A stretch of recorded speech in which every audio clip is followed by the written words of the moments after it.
Сәлеметсіздер ме, құрметті әріптестер. Бүгін сіздерге көп адамдар біле бермейтін PowerPoint бағдарламасының өте керемет мүмкіндіктерін көрсетіп өтетін боламын. Яғни ол мүмкіндік PowerPoint бағдарламасының 2019 версиясынан жоғарғы версияларда болады. Енді біз күнделікті PowerPoint бағдарламасына слайд жасаған кезде осы жердегі қараңыздар, санаулы ғана шаблондарды пайдаланып слайд жасайтын едік, иә. Енді қазір 2019 версиядан жоғарғы версияларда қараңыздар, презентация, темы, образование, диаграммы, схемы, бизнес, инфографика тақырыптарына арналған өте керемет көптеген шаблондар бар. Осы жерден қолдансаңыздар болады. Енді қараңыздар, мына жерде образованияға бассаңыздар, сабақтарға арналған өте керемет көптеген шаблонның түрлері бар. Сіздер интернеттен іздеп жүрмей, осы жерден тегін қолдансаңыздар болады. Тіптен бұл жерге сабақтарға арналған, тест жасауға арналған шаблондар бар. Сонымен қатар сабақтарға қолданатын таймерлер бар бұл жерде. Сонымен қатар оформлениеге арналған шаблондар бар. Және де грамота жасауға арналған шаблондар бар. Календар жасауға арналған шаблондар бар. Өздеріңіз кіріп, қарап, пайдалансаңыздар болады сабақтарыңызда. Енді қазір осы жерден бір шаблонды алып, сабақтарда қалай қолдану керек жолын көрсететін боламын. Ол үшін осы жерден кез келген бір шаблонны таңдайсыздар.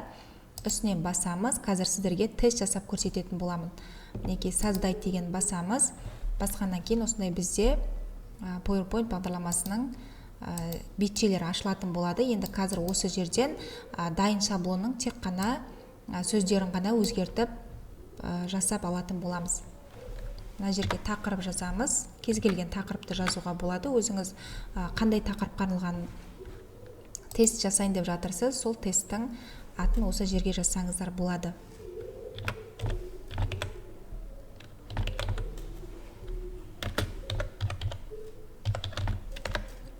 Ақпарат көздері деп қояқ. Енді осы сөзді үлкейтіп кішірейтуге, шрифтін өзгертуге, цветін өзгертуге болады. Өздеріңіз қалағандай етіп өзгертіп алсаңыздар болады. Мына жерде керек емес заттарды удалить етіп тастасаңыз болады. Енді екінші бетіне өтейік. Мына жерде енді тест жасау үшін біздер вопрос жазуымыз керек. Ол үшін мен қазір өзімнің дайындап қойған бір-екі сұрағым бар. Соны алып келеміз, көшіріп.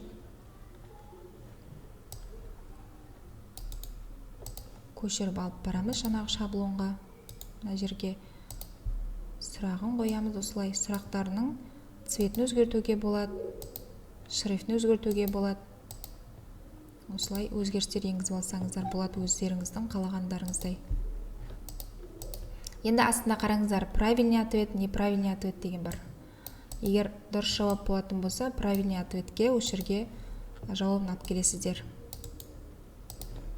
Көшіріп алып келейік қазір. Мына жерге вставить етіп қоямыз. Енді қазір түсін өзгертетін боламыз. Мінекей. Одан кейін архиваторлар.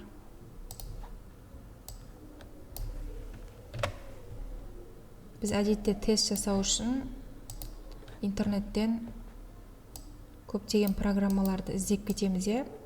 Мына жерде барлық шаблондар дайын тұр. Өздеріңіз өзгеріс енгізіп, сабақтарыңызда қолдансаңыздар болады. Өте керемет мүмкіндік.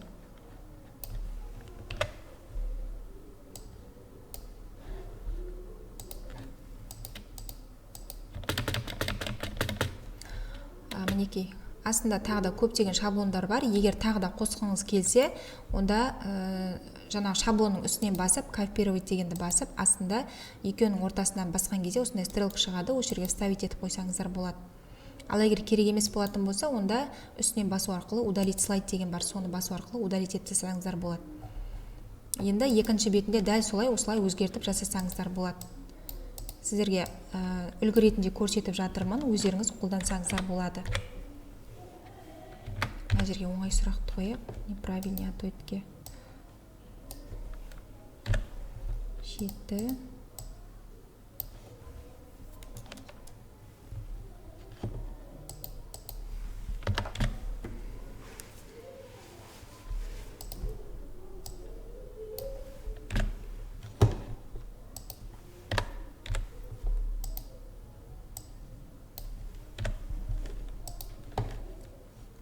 осылай қолдансаңыздар болады. Енді қазір көретін боламыз қалай жасалған. Ақпарат көздері. Компьютерлік вирустарды жоятын программа дейді. Мына жерде егер дұрыс жауап берсеңіздер, осылай автомат түрде екінші сұраққа ауысады.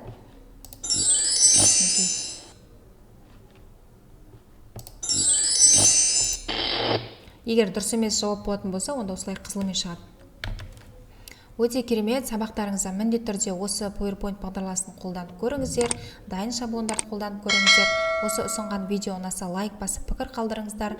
Алдағы уақыттарда тағы да пайдалы ақпараттармен бөлісіп отыратын боламын. Мені жоғалтып алмас үшін маған тіркеліп өтіңіз және осындай пайдалы ақпараттарды өздеріңіздің достарыңызбен, әріптестеріңізбен бөлісе отырыңыздар.